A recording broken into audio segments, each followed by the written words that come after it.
I stood in the back of the chapel, a ghost at my own father's funeral. The New England October had painted the world in amber and rust, but inside St. Matthew's, everything was the color of ash.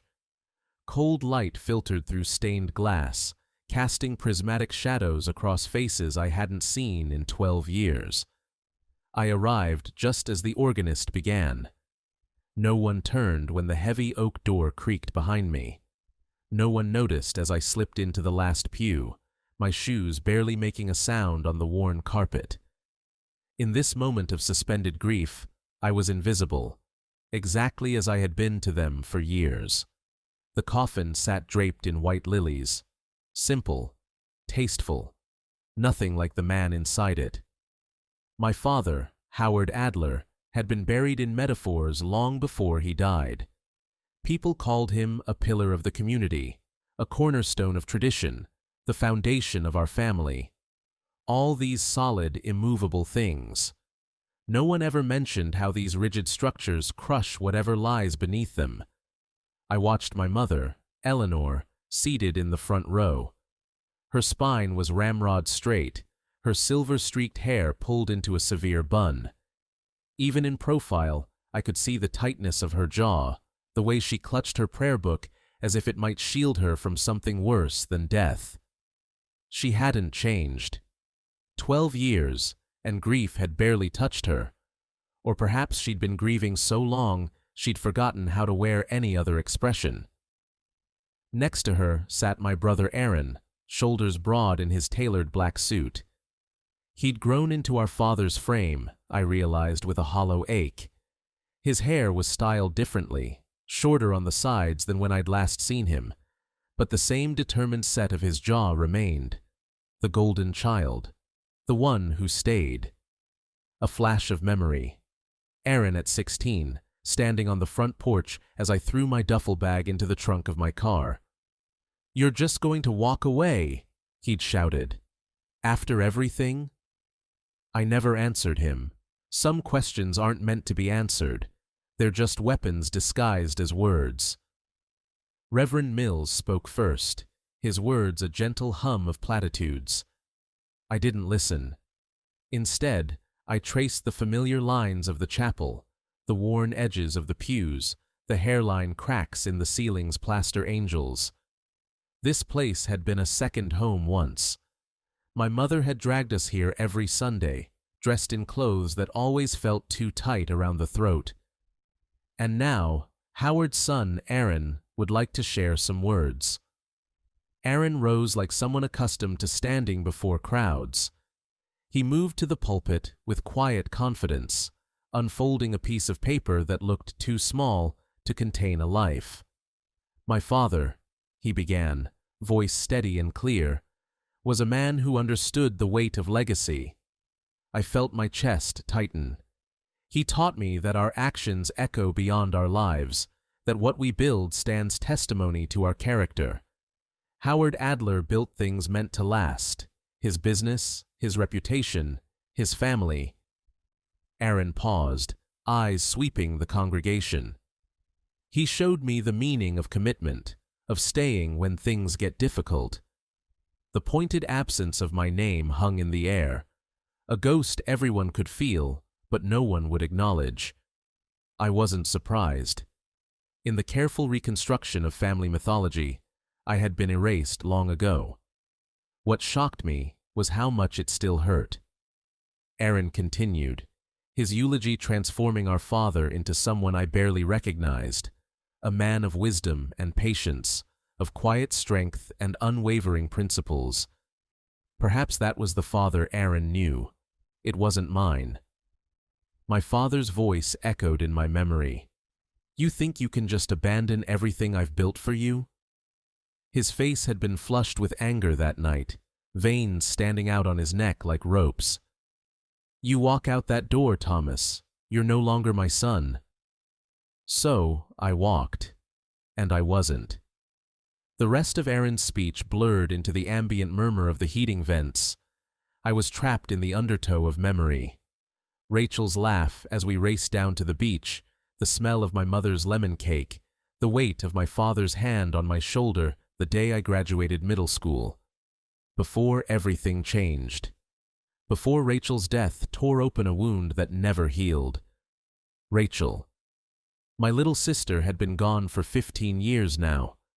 Sometimes I wondered if her absence was what finally broke us, if losing her had revealed the fault lines that had always run beneath our family's surface.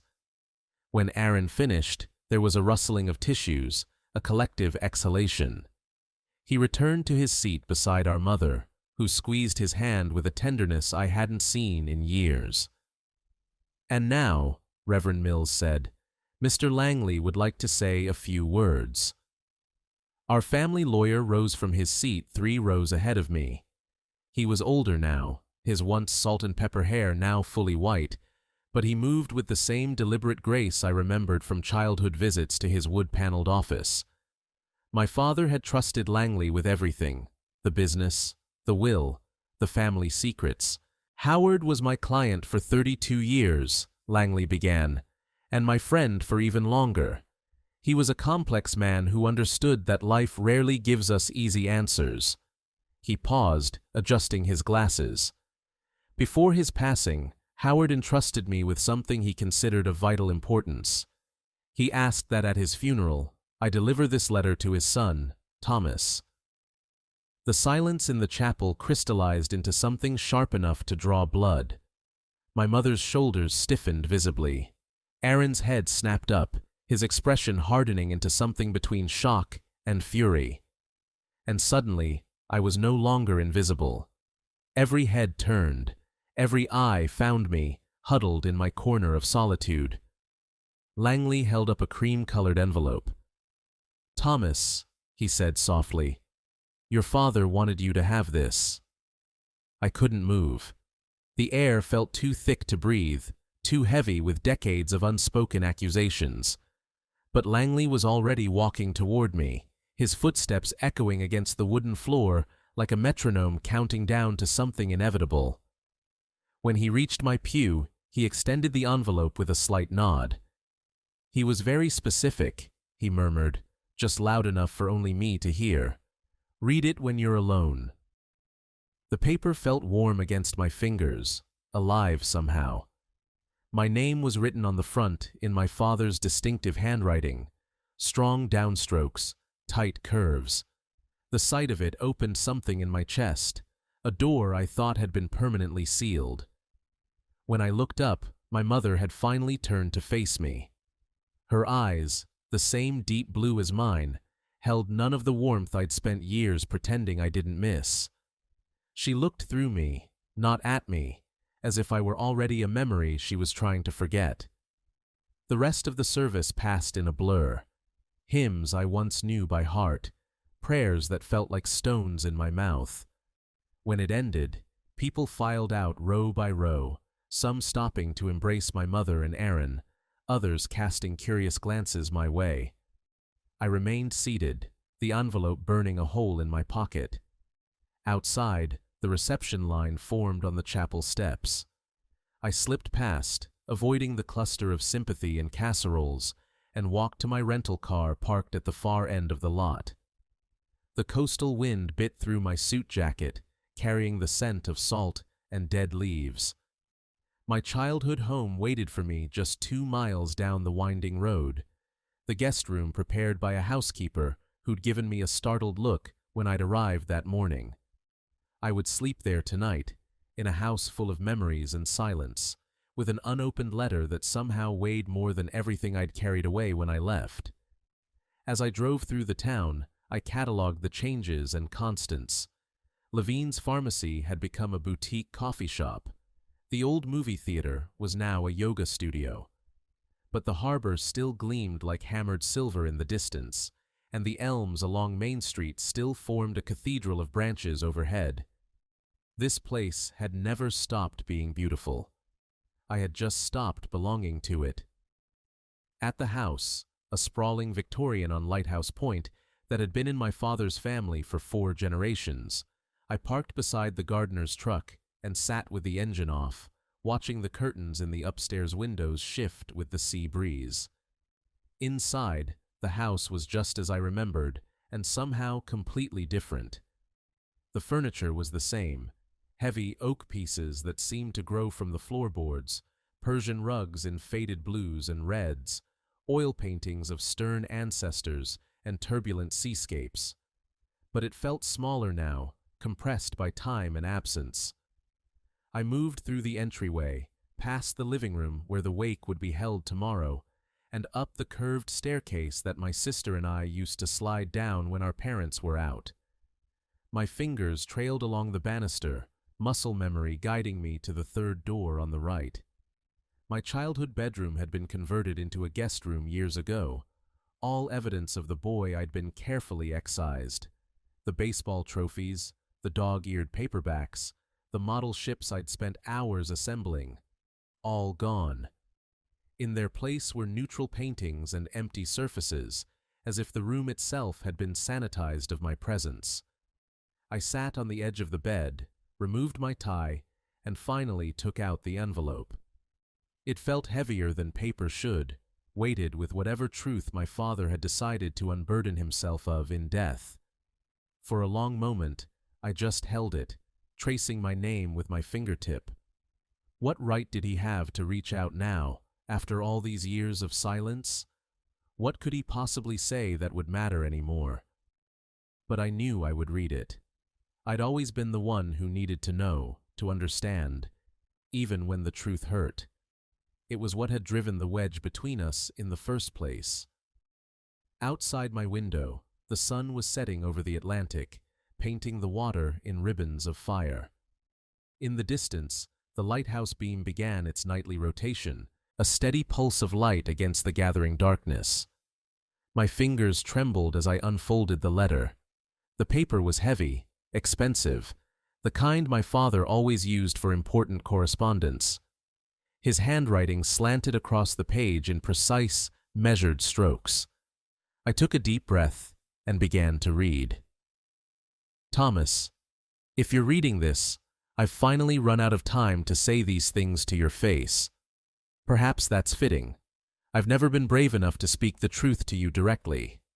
That failure is among my greatest regrets. There is something you need to know, something I should have told you years ago. You are not my biological son. The words hit me like a physical blow. I had to read them again, certain I'd misunderstood. But there they were, stark and undeniable. The room seemed to tilt around me, the familiar walls suddenly alien. I gripped the edge of the bed to steady myself and continued reading. Before Eleanor and I were married, she was briefly engaged to a man named James Mercer. When she broke it off to be with me, she didn't know she was already pregnant. By the time she realized, we were married, and I made the decision, one I've never regretted, to raise you as my own. Eleanor didn't want anyone to know, and I respected her wishes. We never told a soul. Except Rachel. She found out by accident when she was 16, overheard an argument between your mother and me. She promised to keep our secret, and she did, even from you and Aaron. Your mother has never fully forgiven me for loving you as much as I did. In her mind, you were always the reminder of another man. I think that's why she was harder on you, why she could never show you the affection she showed Aaron. It wasn't your fault. None of it was ever your fault. I stopped reading, my vision blurred with unshed tears. A lifetime of questions suddenly had answers. My mother's distance. The subtle ways I'd always felt like an outsider in my own family. The strange, protective way Rachel had watched our parents interact with me. Everything I thought I knew about myself had been built on a foundation of sand. And now, with a few strokes of a pen, my father, not my father, had washed it all away.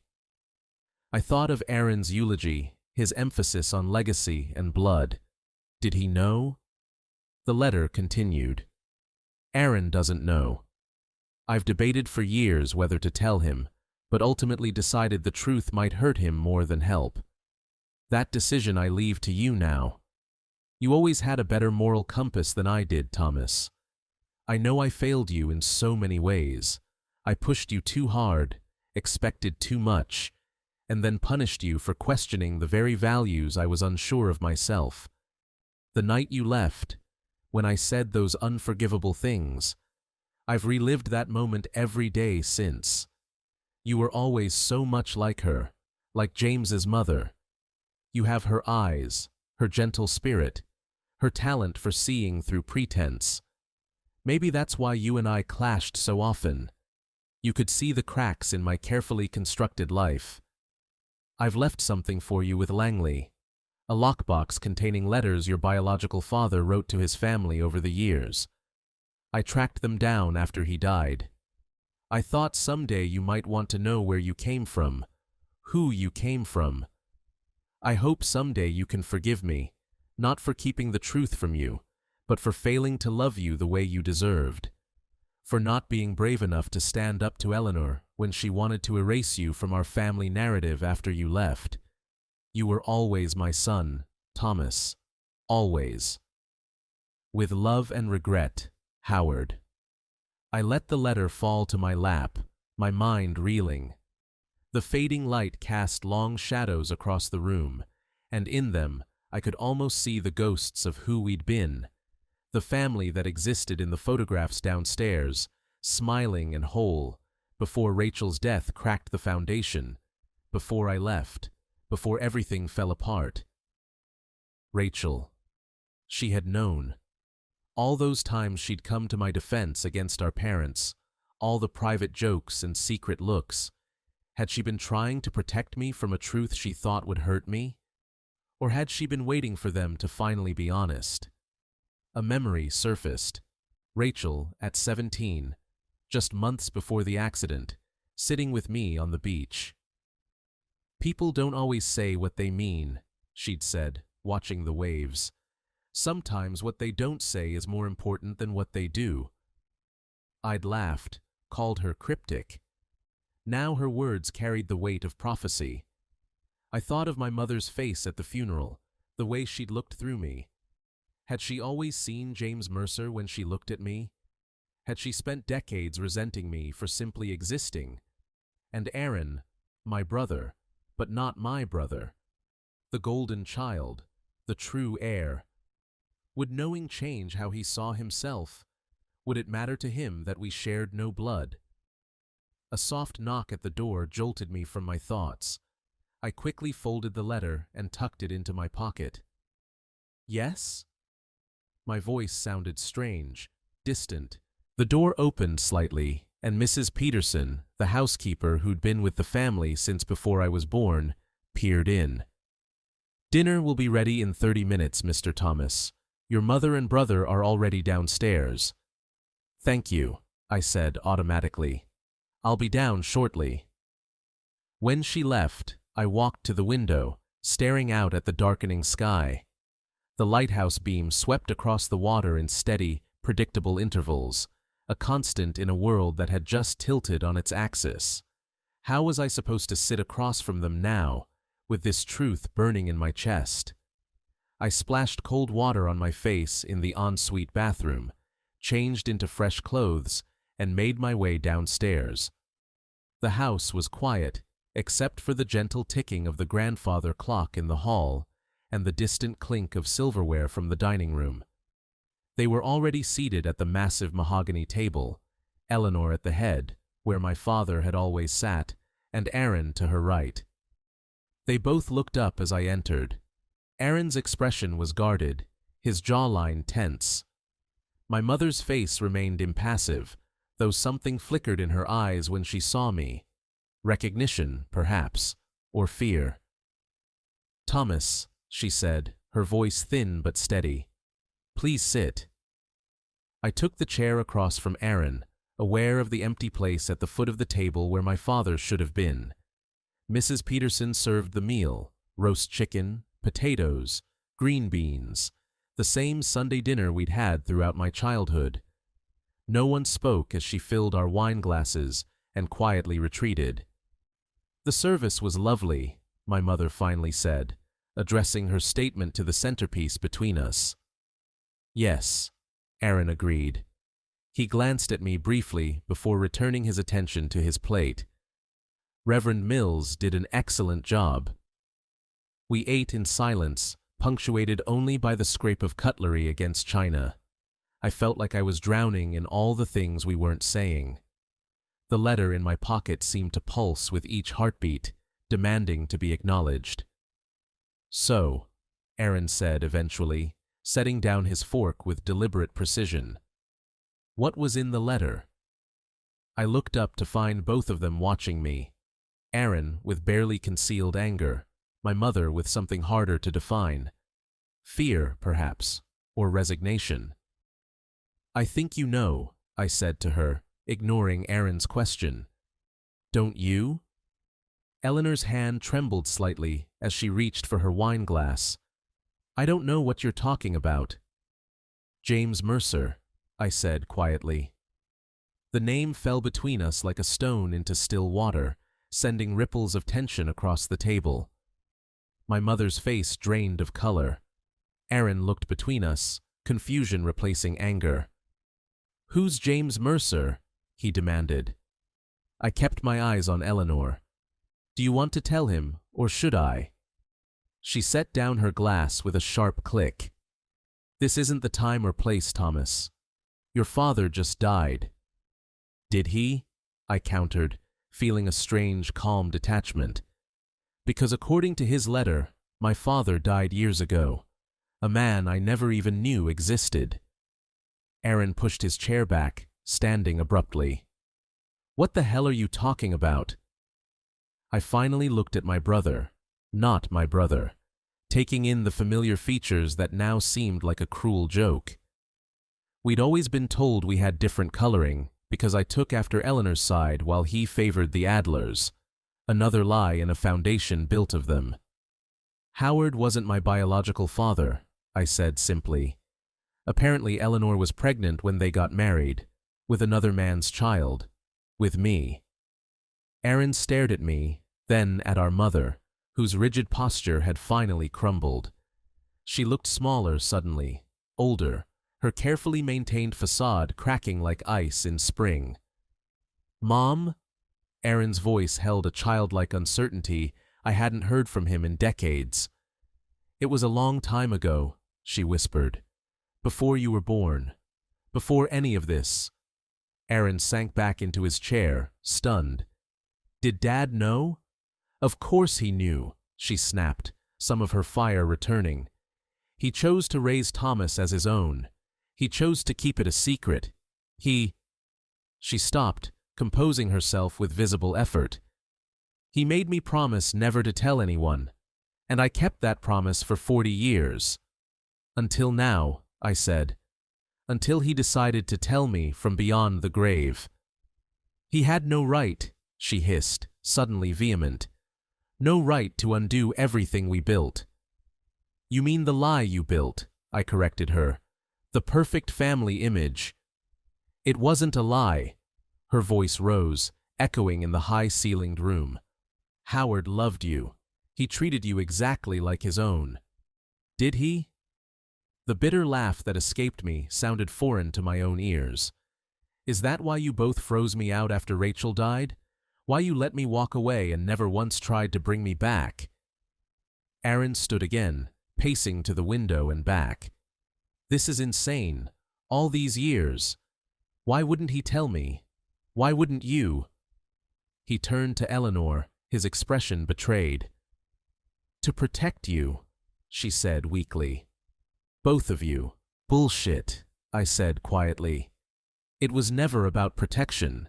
It was about control, about keeping up appearances."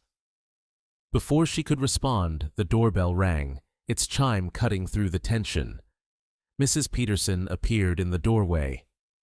"Mr. Langley is here," she announced. "He says he has something to deliver." My mother's face hardened. "Send him away. We're having dinner." "Actually," I interjected, "I'd like to see him." Aaron gave a sharp, humorless laugh. "Of course you would. What other family secrets is he holding on to?" Mrs. Peterson looked uncertainly between us. "Shall I?" "Show him in," I said firmly. Langley entered moments later, briefcase in hand, his weathered face grave. He nodded to each of us in turn.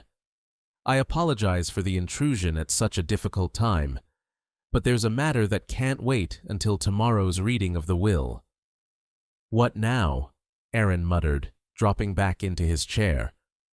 Langley opened his briefcase and removed a small wooden box with a brass lock. Howard left specific instructions that this should be given to Thomas tonight, after the funeral. He placed the box on the table before me. It was old, the wood darkened with age and wear, no larger than a hardcover book. A small brass key lay beside it. "What is it?" I asked, though I already knew the answer from the letter. "Letters," Langley said. "From James Mercer to his family. Howard collected them over the years." Eleanor made a small, wounded sound. Aaron stared at the box as if it might explode. "There's one more thing," Langley added softly. "In going through Howard's personal effects, I found this." He held out a sealed envelope, addressed in feminine handwriting I recognized immediately. "It's from Rachel, dated a week before the accident." My throat constricted painfully. "Rachel?" Langley nodded. "It's addressed to both you and Aaron. Howard kept it all these years." Aaron stepped forward, reaching for the envelope at the same moment I did. Our fingers brushed, and for a split second, I felt the ghost of our childhood selves. Brothers building sand castles, brothers racing bikes down the hill, brothers huddled together at Rachel's funeral, united in grief. But we weren't brothers. Not by blood. I let him take the envelope. "You read it," I said. Aaron looked at me for a long moment, his expression unreadable. Then he slid his finger under the seal and carefully opened Rachel's final message to us. Aaron held the envelope with the same cautious reverence one might handle a butterfly's wing. His hands trembled slightly as he extracted the letter, unfolding it with deliberate care. The paper was blue, Rachel's favorite stationery, the kind with tiny silver stars along the borders. She'd received a set for her 16th birthday and had hoarded it, using it only for what she deemed important thoughts. I stared at the familiar handwriting, and suddenly she was there with us.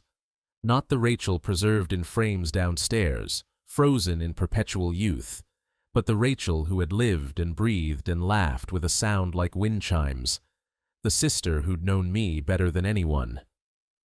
Aaron cleared his throat, his eyes scanning the first lines. Then he looked up, his gaze locking with mine. Something passed between us, a current of shared memory, of common loss. Without a word, he extended the letter toward me. "You should read it," he said quietly. "Out loud, for all of us." I accepted the pages with steady hands, surprising myself.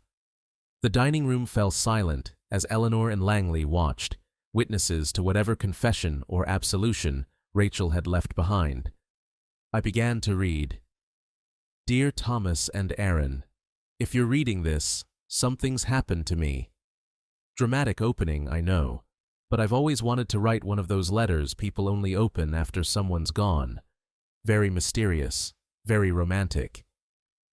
A small, painful laugh escaped me. It was so perfectly Rachel, using humor to soften even death's edges. But seriously, if Dad's giving you this letter, it means I'm not around anymore.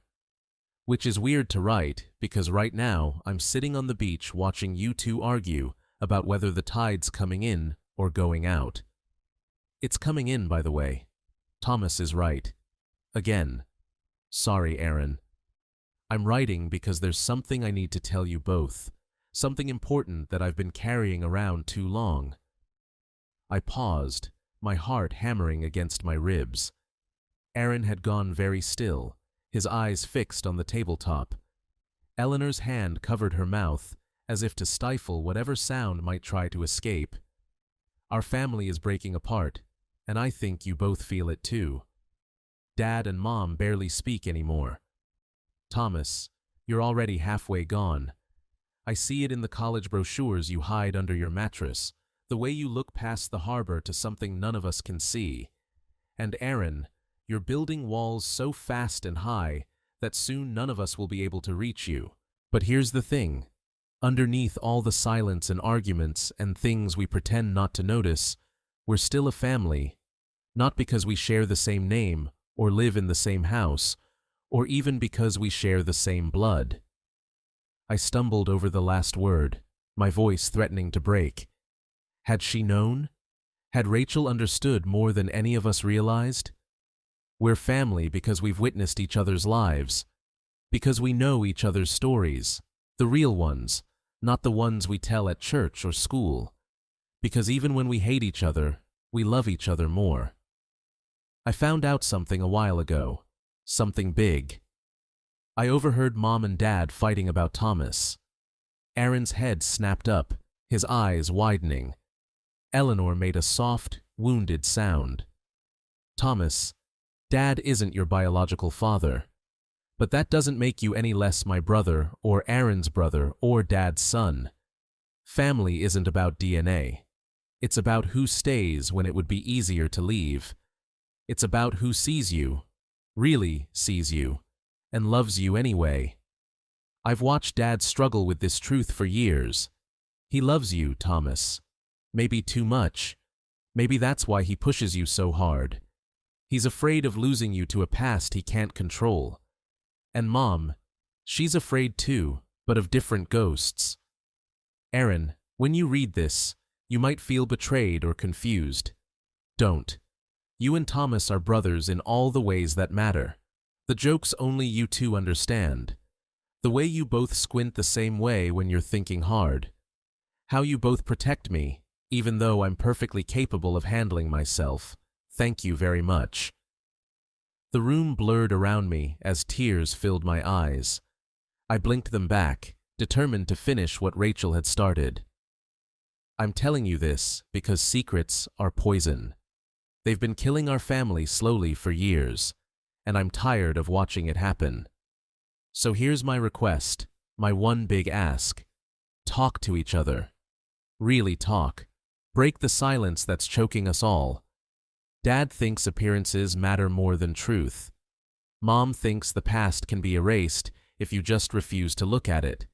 They're both wrong. What matters is this moment, and the next one, and all the ones after. What matters is that we choose each other, again and again, even when it's hard, especially when it's hard. I love you both, my stubborn, complicated, impossible brothers. Whatever you do, don't let what happened in the past steal your future from you. Always and forever, Rachel P.S. Thomas. Remember the sea glass collection in the blue jar under my bed? It's yours now. And Aaron, the model lighthouse Dad helped me build? All yours, buddy. Don't fight over my stuff. I've already decided who gets what. I've always been the organized one in this family. The last words hung in the air between us. I carefully folded the letter and set it on the table, my fingers lingering on the paper that had touched her hands. For a long moment, no one spoke. The only sound was the rhythmic pulse of the lighthouse beam, sweeping across the darkness outside, sending intervals of light through the dining room windows. Aaron's face was wet with tears. He made no move to wipe away.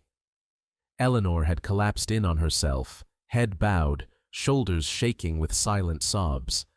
Even Langley stood motionless, his lawyer's composure cracked by the raw honesty of a 17-year-old girl who'd seen more clearly than any of us. She knew, Aaron finally said, his voice rough.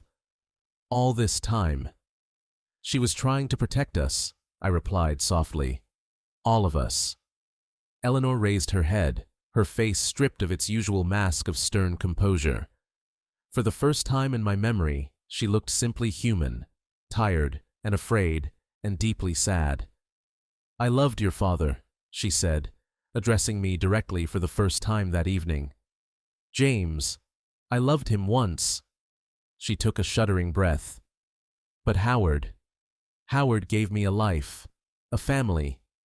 He never once made me feel that I had to choose between you and Aaron. It was me who couldn't let go of the distinction." She reached across the table, her hand hovering uncertainly before settling on mine. Her touch was cool and light, like a bird alighting. "You were always his," she whispered. "No matter what. Maybe that's what I resented most, that he could love you so completely, so unconditionally, when I—" She withdrew her hand. "When I couldn't separate you from my mistakes." Aaron stood abruptly, his chair scraping against the hardwood floor. Without a word, he walked out of the room. We listened to his footsteps recede down the hall, followed by the soft thud of the front door closing. "I should go after him," Eleanor said, half rising. "No," I said. "I will." I found Aaron where I knew he would be, on the narrow strip of private beach below the house, accessible only by the weathered wooden steps built into the cliff face. As children, this had been our refuge, our secret kingdom. Rachel had buried a treasure chest somewhere along the shoreline when she was 9, filled with candy and comic books. We'd never found it again, though we'd spent countless summer days digging. He stood at the water's edge, hands thrust deep in his pockets, watching the moonlight dance across the waves. The incoming tide lapped at his expensive shoes, but he didn't seem to notice. I approached slowly, giving him time to hear my footsteps on the sand. When I reached his side, neither of us spoke. We simply stood there, shoulder to shoulder, facing the vast darkness of the Atlantic. "I always knew," Aaron said finally, his voice nearly lost in the sound of the surf. "Not the details, but I knew something was different about you. The way Dad looked at you, like he was always searching for something. The way Mom couldn't." He kicked at a piece of driftwood, sending it skittering into the foam. "I was so damn jealous of you when we were kids. Did you know that? You never seemed to care about any of it. The family name, the business, the legacy. It all came so easily to you, and you just walked away." "It didn't come easily," I said. "I never belonged here. I felt it every day, even if I couldn't name why." "You belonged with us," Aaron countered, a flicker of the old anger surfacing. "With Rachel and me. We were a team, the three of us. And then she was gone, and you left, and I was alone with them, and their silence, and all these expectations." His voice broke slightly. "Do you have any idea what that was like?" I thought of the years I'd spent drifting from city to city, job to job, relationship to relationship, always restless, always searching for something I couldn't define. "I think we've both been alone for a long time," I said. Aaron shook his head. "It's not the same. You chose to leave." "And you chose to stay," I replied, not unkindly. "We both did what we thought we had to do." He looked at me then, really looked at me, perhaps for the first time since I'd returned. "Did you hate him? Howard?" I considered the question, feeling the weight of the wooden box tucked under my arm. The letters from a biological father I would never know, preserved by the man who had raised me despite everything. "No," I said honestly. "I wanted to, sometimes. It would have been easier. But no, I didn't hate him. I just couldn't be who he needed me to be." "Who was that?" "You," I said simply. Aaron's laugh was sharp and sudden. "That's the thing. I spent my whole life trying to be him, and you spent yours trying not to be. And neither of us got it right." He gestured toward the box. "Are you going to read them?" "The letters ? I don't know yet. Maybe someday." I hesitated, then added, "Would you want to know? If you were me?" He was quiet for a long time, watching the lighthouse beams sweep across the horizon. "I think," he said slowly, "I'd want to know that I had a choice, that I could read them, or burn them, or throw them into the ocean. that the past couldn't control me unless I let it. A memory surfaced. Rachel and Aaron and me, skipping stones on this same beach the summer before she died. Rachel had found a perfect flat stone and handed it to me. "This one will go all the way to Portugal," she'd declared, "and then someone there will find it and know we exist." I hadn't thought of that day in years. Now it came back with perfect clarity, the sun on the water, Rachel's hair whipping in the wind, Aaron's triumphant shout when his stone skipped 7 times. "I miss her," I said, the words inadequate for the hollow space Rachel's death had left in all of us. "Every day." "Me too," Aaron whispered. Then, after a pause, "She was right, you know, about the secrets, about all of it." She usually was. We fell silent again, letting the sound of the waves fill the space between us. It wasn't forgiveness, not yet. Too much had happened, too many years lost. But it was a beginning, a crack in the wall, a door left slightly ajar. "What will you do now?" Aaron asked eventually. "After the will reading tomorrow, I mean." I hadn't thought beyond getting through the funeral, surviving this return to a place that both was and wasn't home. "Go back to Boston, I guess. My life is there now." "You could stay," he said, the words clearly difficult for him. "For a while at least. The house is too big for Mom alone." I tried to imagine it, days stretching into weeks in the house where I'd grown up, navigating the delicate new reality with Eleanor, with Aaron, learning who we could be to each other now that the truth was known. "I don't know," I said honestly, "but I'll think about it." Aaron nodded, accepting this small offering. Then he bent down, picked up a flat stone, and sent it skipping across the waves. 1, 2, 3 jumps before it disappeared into the darkness. "Your turn," he said, handing me another stone. I waited in my palm, feeling its smooth contours, the history of tides that had shaped it. Then I threw, watching it dance across the surface. 4, 5, 6 skips. "Still got it," Aaron murmured, the ghost of a smile playing at his lips. "Some things you don't forget," I replied. By unspoken agreement, we turned and began walking back toward the house, our footprints leaving parallel tracks in the wet sand. The tide was coming in, just as Rachel had said in her letter. By morning, all trace of our presence would be washed away, the beach made new again.